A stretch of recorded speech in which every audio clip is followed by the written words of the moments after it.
Coming up on the Sports Reporters. Baseball players have been cheating for 150 years. They are encouraged to do this in order to win the game and make your team better. That's fortunately how it works.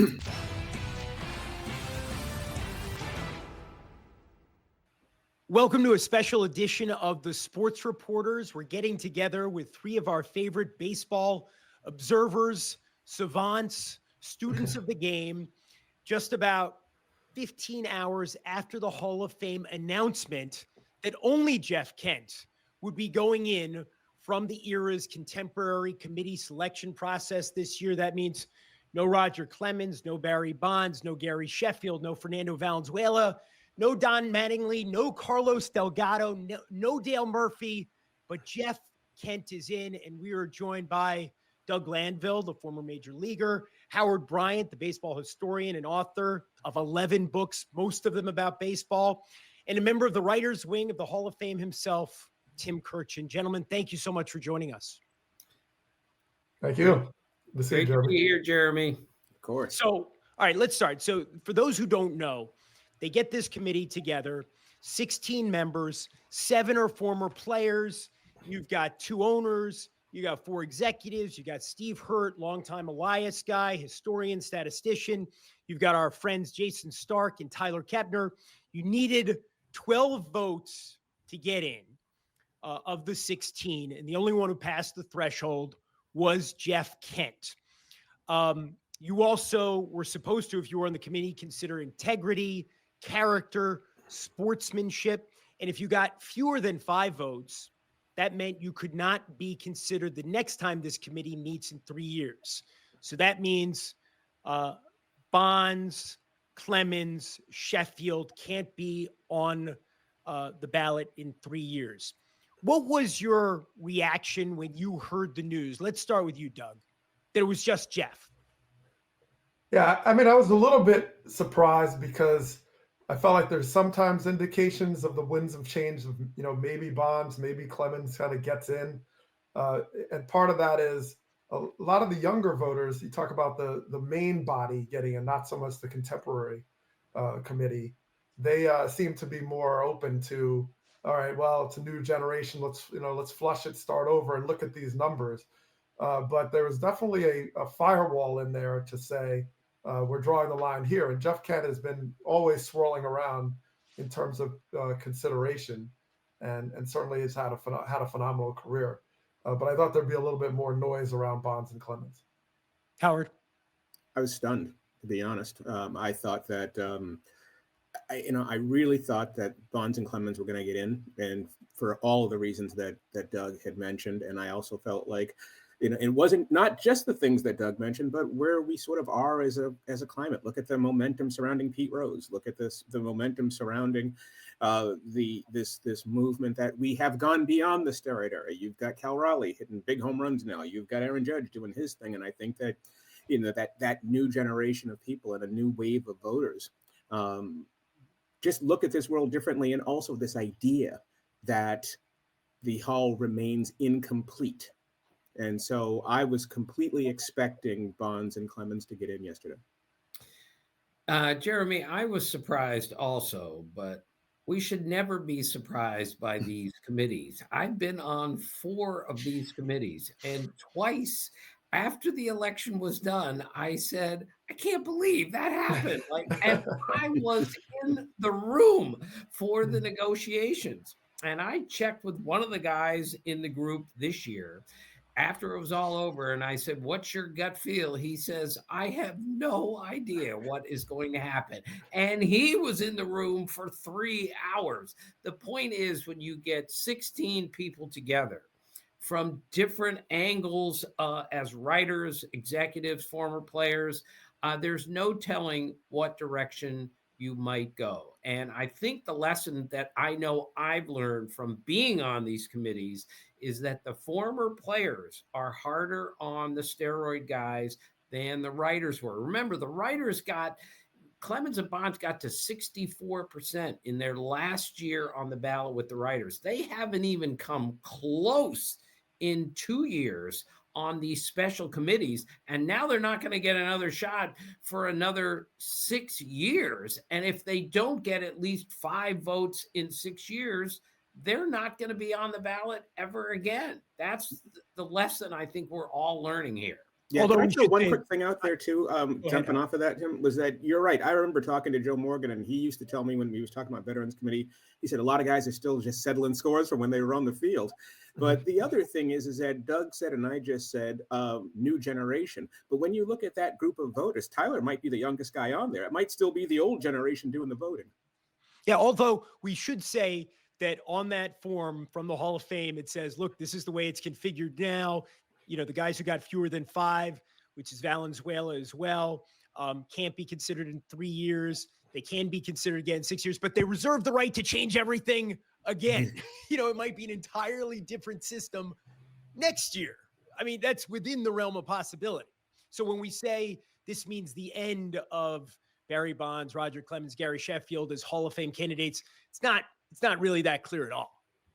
Right. And nothing is clear moving forward because you're right, Jeremy. They can make changes whenever they want. And to me, one of the really big changes, when I was on those committees 4 different times, we got to vote for 4 players. This time, you're only allowed to vote for 3 players. So you go look at those 8 guys, and I thought 7 of them had a compelling case to be in the Hall of Fame, and you were only allowed to vote for 3. That change to 3 really affected the voting here again. I mean, Carlos Delgado, I thought had a real chance to get in. And he got the second most votes. Right. He got 9. I think he's the best clean player not in the Hall of Fame. And maybe he would have made it if you were allowed to vote for 4. But when you cut it to 3, that makes the voting a whole lot harder. Doug, this repudiation, right? And I think that's the only word we can use of, you know, the players who didn't make it by their peers, you know, not by the writers, not by, you know, the hundreds of guys who vote through the writers process. What does it mean to you? What does it say to you? And I'm talking mostly, I guess, about the guys associated with steroids, Bonds, Clemens, and Sheffield, but also the other guys who didn't get in. Delgado, although he did get 9 votes. Mattingly, Valenzuela, Murphy.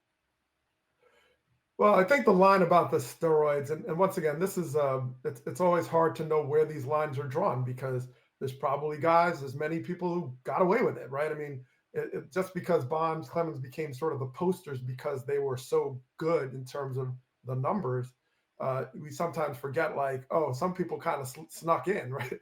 You know, so to speak. And so, yeah, as a player, it's offensive to just dismiss like how you got the numbers. And I often hear this about, well, you can't tell the story of the Hall of Fame without the home run leader. Well, yeah, you can. Absolutely you can, because Pete Rose is all over the Hall of Fame. I mean, you have stories that you can tell and learn and see it as maybe a cautionary tale, not necessarily a blueprint of success. There's plenty of ways to be able to tell the story. And by the way, you had the Negro Leagues, you had players that you completely ignored for forever, you know, and didn't even see them as human in many respects. And that story was, baseball was still telling its story. So story is power. And, you know, I think that as a player, of course, I played clean, and, you know, of course it's categorically unfair when people have advantages. And I think it's important to at least establish that. Like, I'm not a voter, and I think this is really difficult as a voter to make these decisions. But at the same time, you know, you have to recognize people who were directly impacted when you're trying to compete against guys that had advantages.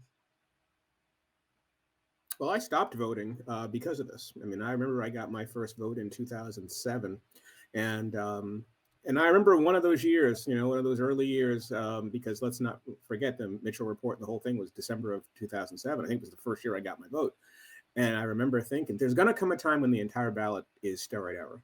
What are you going to do about this?" And I think what really, you know, the reason why I stopped voting was because it was virtually impossible to make sense of this in a way that made sense for me. And then the other reason was because I felt like it became a labor issue. that we were penalizing the players, but Bud Selig's in the Hall of Fame, and a bunch of executives are going to get in, the managers are going to get in, but you're leaving it to the writers to punish the players. Now and you're talking about managers whose teams featured players who were either implicated or admitted steroid use. Right. That's right. And so for me, one of the reasons I was stunned is I've taken the position that if they got in, they earned it. If you're Roger or Barry, but if you didn't get in, you also earned it. And so I sort of took that in the middle. And the way I look at it now, Tim, I'm actually interested in your thoughts on this too, is I viewed it as life without parole or parole, right? Or eventually you get out, over if Bonds and Clemens had been inducted this year, they got in yesterday. Everybody who's alive knows they were forced to wait a clear number of years that serves as their punishment. I don't think anyone's going to look at them and go, oh, Barry got in. Well, obviously, future generations, when we're all gone, will just say, okay, Hall of Fame or not Hall of Fame. But it's very clear if you're living now, you're like, okay, Barry Bonds retired in 2007. He didn't get in until 2022. I think people know that. So I was prepared for people to say, okay, enough is enough. But I also, when we saw the vote, and not only the vote, but also the under 5 votes, is a clear repudiation of that idea that bygones are bygones. Mm. And just so everybody knows, these were the 7 Hall of Fame players on the committee: Ferguson Jenkins, Jim Cott, Juan Marichal, Tony Perez, Ozzie Smith, Alan Trammell, and Robin Yount. Some of the greatest, some of the most beloved figures in the game from that era. Doug, you played in this era. Yes. You played with and against a lot of the guys, the names that are out there. What do you think about the idea that they shouldn't, even if you didn't, even if you were a great player before people think you started taking them, that you shouldn't be in, which is what people talk about with Bonds and Clemens. I think that's irrelevant. I mean, because I don't think first of all, you don't know when anybody started or stopped. And this is why it's a rabbit hole, which Howard Bryant alluded to or directly spoke to. You just don't know. And that is the tragedy of steroids and of that era, right? Because we still are grappling many years later, and I don't know if there is a later, but we'll leave that another conversation. We're still grappling with, like, how do you even weigh this? You still have trouble weighing it. And, and the thing is, like, for me as a player, it's a direct connection. Like, you hear the term forgiveness or not. That word does not belong in this conversation at all. What are you forgiving? Like, if you're the victim of a crime, okay, I understand that you can move on in life and understand, but that person still suffered at the hands of whatever, a shooter or whatever it is, right? So there's no this isn't about that. Like, players made a decision, and this was the playing field. And once again, I don't think it's fair to put it all on Bonds and Clemens, by the way. Okay, agreed. There's a lot of other people involved here, but at the same time, it's like when you have the information, then you have the information. And so this whole he started now. And by the way, let's just say in Bonds' case or Clemens or whoever, all right, let's just talk about just generally. If you're a player that you are already the best player in the game, and I'm trying to compete against you, and you're 5 times better than me, and then you take steroids on top of that, I mean, that's you can make the argument that's worse. It is worse. It is absolutely worse. It's absolutely worse. Yeah, and Jeremy, don't forget. Oh, sorry, go ahead, Doug. No, I played with players who grew up in the Dominican Republic, didn't have running water, trying to take care of their sister. They have someone who's special needs and struggling. They have no money. Okay, your career starts flatlining at AAA. I'm not saying that's right from a fair competition, but that's considerably different than some dude who is on top of the pedestal, winning MVPs, whatever, and then you're going to take more? I have been a voter for 35 years for the Hall of Fame, and it is by far the hardest exercise that I've ever gone through as a baseball writer, is what to do with the steroid guys. I voted for Bonds and Clemens every year they were eligible. I was never proud of that vote, but I looked at the alternative and I thought, I'm going to vote for these guys. If anyone ever voted against them, I would never argue with them on this. To me, there was this tacit agreement in Major League Baseball back then that all these guys are doing it. No one is checking. No one is testing. They're being encouraged to do it. The industry is telling them to do it. So that's why I voted for them. Every time I looked at my ballot then, today, this year, I look and think, I've got this wrong. There are no more right answers to this question because I voted for Bonds and Clemens, and yet I haven't voted for Alex Rodriguez or Manny Ramirez, who clearly have Hall of Fame numbers. But to me, their violations were during a time when we were checking and testing. And I think there's a difference there. But our pal Dan Shaughnessy, who we all love, and Dan is the best.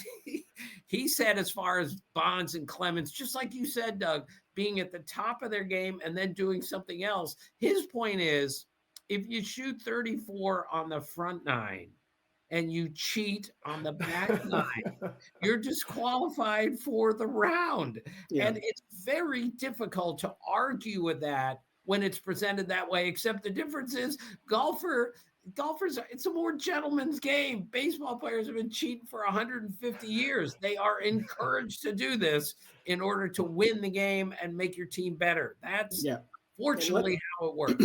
Well, and let's not forget something else here too. That list of former players that you mentioned, Jeremy, they're hardcore. I mean, whenever I would vote, when I first got my vote, there were guys on that ballot still that I hadn't seen play. I remember David Concepcion, but I was a kid, right? I was young. So I would call some Hall of Famers. I called, Hank Aaron. I called, some of the other guys. I used to call Joe Morgan and say, hey, here's some guys I didn't see play. What about it? That I don't remember, as an adult. And I remember very, very clearly that they're, in some of those conversations with some of those Hall of Famers I would call, they would volunteer. You're not voting for a steroid guy, are you? You're not voting for a steroid guy, are you? And so there had always been, and Tim, Doug, you guys know this too, is that there had always been this threat that if this guy gets in, some of these Hall of Famers won't show up to induction. So that group, I think maybe the response would be different if you had Hall of Famers who were from the 90s and the 2000s. But those guys are 60s, 70s guys. Those guys came up through integration. Those guys came up through the labor wars. Those guys came up through not making the money that they, were supposed to make. They also came up through an era, especially like Jim Cott, who was from 1959 to 1980, came up through eras where they weren't, that their generation, really, if you're a 70s player, a lot of your guys aren't in the Hall of Fame who should be. Dale Murphy's another one, like Jim Rice had to wait a long time. So those guys are pretty serious about how they feel about their accomplishments. And when you talk to them, they are unforgiving. They're not just thinking about forgiveness. They are unforgiving about certain transgressions.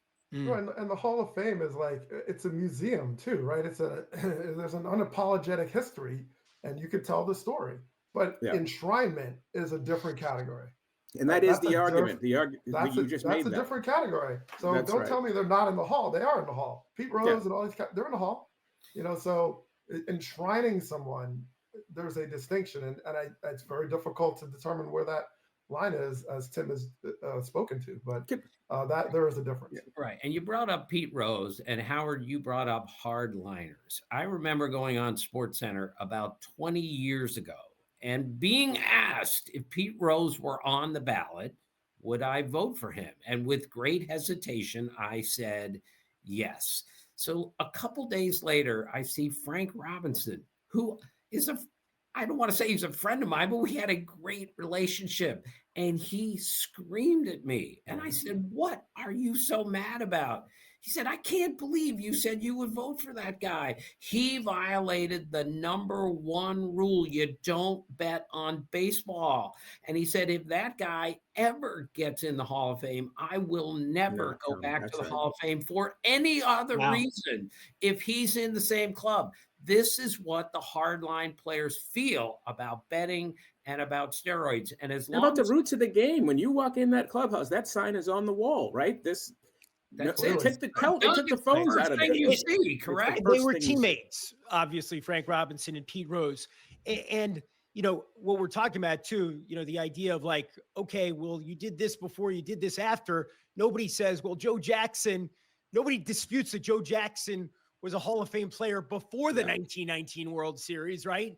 That is disqualifying, or was for a very, very long time. That's right. And can we throw one other thing out here? I don't think I'm switching gears. So I don't mean to. It's your show, Jeremy. But Hardly. It's our but show. I remember brawls with Tony La Russa on this subject, the character clause, when we talk about character. And I remember talking to Tony about this because he had written some very critical things about Mark McGwire. And Tony really wanted to talk about, you know, well, how come the entire character of a person doesn't matter? And I bring this up to say we spend so much time thinking about character only in terms of judging transgressions. We judge character on the bad guys in the Hall of Fame. But we don't do a very good job of judging character on the good guys. And that's where I thought Don Mattingly was really going to get in. I was like, if there's anybody who has represented what this sport is supposed to be, if we really care about character. And Murphy too, right? Dale and Murphy too. And once again, he's of that era that doesn't get treated with the kind of respect that it should. But Donnie is nicknamed Donnie Baseball for a reason. It's not just as a player. He's also a manager. And if you look at the sum total of contribution to the game, the people who bring you to the game, the people who keep you at the game, the people that you bring your children to watch the game, Don Mattingly is at the top of that list. And I understand the numbers didn't quite get him there because of the injuries, but I really thought, and especially coming off of what we saw in the World Series, where he was essentially a half inch away from finally winning a World Series as being on a World Series winning team, I thought that was going to matter a little bit more. And for him to get 6 votes, I attributed it more to the voting. You could only vote for 3, but that 6 surprised me. But what do you do if you do enshrine Don Mattingly, right?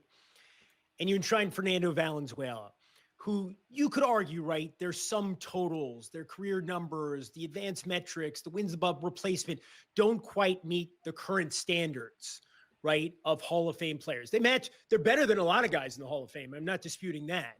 But they don't quite, because, you know, they had these shining, you know, meteoric peaks. But it didn't last as long. What do you do about all those guys who have many more career runs batted in, many more wins? Well, because I don't think I'm talking about numbers with Don. I mean, I think pure numbers, I think you're right. But then again, I remember Kirby Puckett got in after 10 years. And so there's all kinds of the rules. It's like being on an airplane, right? Nobody paid the same price for the same seat. Okay. I mean, and Don Mattingly, to me, I just think there are certain people who also just symbolize their time and symbolize the game and symbolize what we say the game is supposed to mean to us. And that this is an intangible. This is not a golf metric where if you reach certain greens in regulation, and win certain majors, you'll be a Hall of Famer. I think that this is actually the beauty of the Hall of Fame. And the only point that I was really trying to make on this was that I think we should spend a little bit more time on the positive side of character. Yeah. So again, integrity, sportsmanship, character. These are all supposed to be factored into the considerations, right? So what do you think, Tim, that bodes for Pete Rose 2 years from now? I think people think that Pete Rose is just going to cruise into the Hall of Fame now that he has a path. And I disagree with that. Again, I said... And the backing of the current president. Precisely. I think the hardline look that we take against steroid guys, the same hardline look will be applied to Pete Rose. So the makeup of that committee will be absolutely crucial, because if there are a bunch of Pete guys on the list, then he's going to get in. But my guess is he's not getting in on that first ballot. The one thing that we have learned, again, is how hardline the former players can be. And if you're going to have 7 or 8 players on a ballot on a committee out of 16 people, I don't like Pete Rose's chances of getting in when his time comes. Yeah, I think the irony of Pete Rose is that on one hand, you have someone whose numbers are the numbers, right? They're not disputed. It's not like he did something to inflate the numbers. That's what PEDs might have done. But at the same time, like the numbers being the numbers, he violated something larger than life, right? You made everybody question the integrity of the entire sport, right? Because he did more than that, Doug. He right. made everybody question their own integrity because he lied about it for another 15 years. Yeah, I mean, That's true. so when you have that's a whole nother level, right? It's like gambling on the game. It's like, oh, this whole sport is fixed. This whole sport is rigged. I mean, although steroids was a selfish individual endeavor, now we're sitting here still can't determine what greatness is. It's very difficult. But it's something different about when all these games seem fixed. They're just dog and well, I pony think shows. Tim makes a really good point on this in terms of who's going to be in that room, because one of the things, I had dinner with another guy who's a hardliner, and we all know him, great Dave Stewart. He and I were having dinner out in Arizona, and I was talking to him about Pete, and he said he had changed his mind on Pete, and he had changed his mind on Pete for one reason, and that was the sport is now completely embedded in gambling. And that is a cultural shift that means that Pete shouldn't be penalized when the sport has gone in with both feet. And the only counter that I had made to him was, well, look at Emmanuel Clase. Look at if Pete had done the same thing today, he would get the same punishment. Right. So, but yeah, I don't get that, Howard, at all. I well, mean, like, but I don't get it, Jeremy. you know. I'm saying that this element that, well, all sports are into gambling now, I think is going to affect or may affect how people vote toward Pete. I'm sorry, go ahead. And it might be something you see over time, right? We go back to the younger voters. Like, we have to have a real understanding in the pulse of what younger voters are thinking, because they might, first of all, you're not going to be directly, it's sort of like Howard was talking about Dave Concepcion. Like, eventually, I'm going to be gone, right? And people might have a different sensibility around it to define what they care about the most of their generation. And that's going to be very interesting.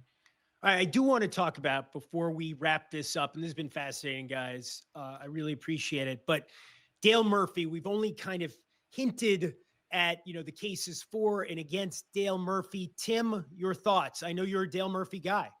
Well, I think Dale Murphy is a Hall of Famer. I'm not surprised that he didn't make it, because some of the numbers just don't add up. 265 average. The only outfielder with a lower batting average in the Hall of Fame is Reggie Jackson at 262, and Reggie did other things.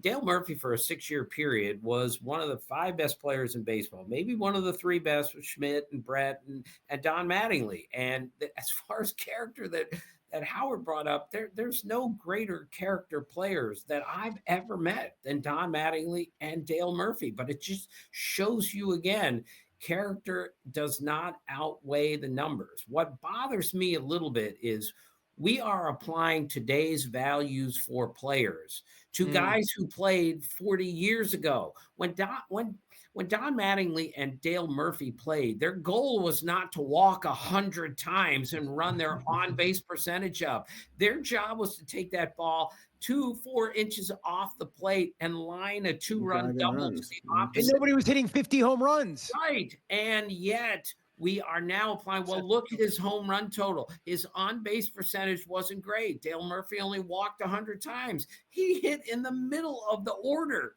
He wasn't supposed to walk. He was supposed to drive in runs. And when you look at home runs, RBIs, OPS, stolen bases and gold gloves, Dale Murphy's one of 8 guys that can match the 4. Only 7 other guys can match it. So I thought Dale Murphy had a better shot than 6 votes, just proving again how hard it is to get 75%. He missed by 6 votes. That's a huge amount in a room of that size.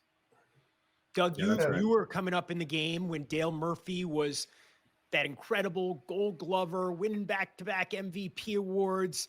I think he's the only guy untarnished by steroids accusations who has multiple MVP awards, who's not in the Hall of Fame, right? You think he's a Hall of Famer? Well, I think when you consider what Tim was talking about from a time standpoint, I'd say yes. I mean, I think but that's why this is the fun part of debating it, right? It's not, it's like, okay, Dale Murphy, good guy. Yes. I mean, remember when Tom Glavine had to retaliate for his team to hit Dale Murphy? And what did he do? He threw 4 changeups and got ejected because he didn't want to hit him. And if he did, it was going to be 63 miles an hour. That sums it up, right? So, sure. I mean, character, all that's important. But I don't think I should be in the Hall of Fame. I'm okay with that, right? I understand that the numbers have to matter. And Dale Murphy was one of those guys. But I don't envy these voters. I really don't. I think it's really hard.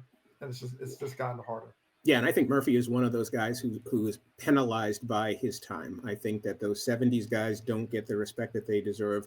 And I think part of the reason is because they came up during the most tumultuous time period in the sport's history in terms of labor, in terms of change. And then also, in fact, they were, their era was ended by the strike in 94 and replaced by a steroid era where guys were suddenly ageless, where suddenly being 35 didn't matter. And so now you're looking at the previous generation and a 35-year-old guy whose numbers fall off. You're like, what's the matter with him? You're supposed to play till you're 40, 41. And even the peak numbers, right? Like a guy That's like right. Jesse Barfield hitting 40, you were like Babe Ruth, 40, 10 years later seemed like nothing. Or Jack Clark was the you could lead hitter home runs at 32. National League, and he was hitting 25 home runs a year, right? It was just a different ball game. Before we say goodbye, we do have to talk about the guy who made it, though. The guy who made the cut, Jeff Kent. We haven't done that. Into the Hall of Fame, right? Jeremy, this is the point. This guy made it. He's the only one who did it. We haven't even talked about Haven't even it. mentioned him. Every Which year, says a for the lot. last 15 years, we talk about the people who don't get in way more than the people who do get in. So for me, I voted for Jeff Kent. Every year he was on the ballot. Had the most homers of any second baseman, most RBIs, the only second baseman who slugged over 500 in his career, other than Jeff Kent, is Rogers Hornsby, who I believe is the greatest second baseman ever. And I think he was a better defender than people give him credit for. That's why I voted for Jeff Kent, and that's why I have no issue with him getting in on this ballot. But boy, I was still surprised that he was the only one to get in from this group. Yeah, I didn't vote for Jeff Kent when I was voting, and part of the reason was because I didn't think he was as, I did penalize him for the defense. And also, just as we talk about what the era did to the previous generation, what this current era did to the previous generation, this era, I think, in some ways helped Jeff Kent. Jeff Kent's not a second baseman back then. His offensive totals are benefited by being a second baseman, but he played in an era where, as Sandy Alderson would say, offense comes first at every position these days. And that's not the case for some of the guys in the 60s and the 70s. You could be a second baseman. You had to be defense first, second base, center field, shortstop, catcher. Not anymore. And I always think, and in this one too, I do feel, is Jeff Kent a Hall of Famer without Barry Bonds in the lineup? Mm-hmm. And I would have to say no. And so I just think it's, once again, to Tim's point, to Doug's point, this is the beauty of it, and this is also the extreme difficulty of it. I mean, Jeff Kent had a hell of a career. Who am I to say? Jeff Kent was a nightmare. All I said is every time that fool came up to the plate, I was like, we are in trouble. Yeah, I mean, exactly. Man, he'd go to right field, take the base hit, stayed inside the ball. Just absolutely. I couldn't help but noticing, though, right, guys, like on social media last night after the announcement on baseball social media, right? Like, Jeff Kent going in, there was reaction like, really? Like, this is it after everything? Nothing against Jeff Kent, but there is the Lou Whitaker fan club out there, right? Who all those metrics, which, most of us now accept at least some of the validity of them, right? The wins above replacement, like Lou Whitaker, is not in the Hall of Fame. And it's not to diminish Jeff Kent, but, this is about comparison. It is about who's in and who's out. What do we think? We Does can't that get make away sense? from it, Jeremy. You can't get away from the Can't get fact away. that this entire conversation, the umbrella of this whole conversation, is steroids. We're not having this conversation for the most part without the fact that we're dealing with the PED era. I have always argued, and Tim, you've been voting longer, obviously, we always generally got it right. There are very few guys that you could look at and go, absolutely, the Hall got it wrong. Okay, the Nellie Foxes and Hal Newhouses of the world. Okay, I mean, but generally speaking, and Harold Baines, but we didn't vote Harold Baines in. George Kelly. Mostly, we got it right. And so because you've got these huge guys, you've got Sheffield at 503 home runs, you've got Alex Rodriguez at 696 home runs, right? I mean, so this conversation is now forever distorted. And it really does sort of undermine in a lot of ways the idea of borderline versus can you have a Hall of Fame without these guys in it? We're really talking about the biggest scandal in the history of the sport, and we haven't gotten over it. We haven't dealt with it. I don't know how we're going to deal with it. I actually felt that if those guys had gotten in, my feeling was that now we put a close on the steroid era. Okay, Bonds and Clemens are in, and now that chapter has historically closed, and it remains open. Well, that is certainly, I think, a good place to end the conversation, Howard. These debates, they're endlessly fascinating to baseball geeks such as myself and baseball, actually, savants such as yourselves, Howard Bryant, Doug Glanville, Tim Kurkjian. Thank you so much, gentlemen, for sharing your thoughts about the most recent Hall of Fame selection process here on the Sports Reporters. Hope to see you guys soon. All right, Jeremy. Good to see you. Thank you.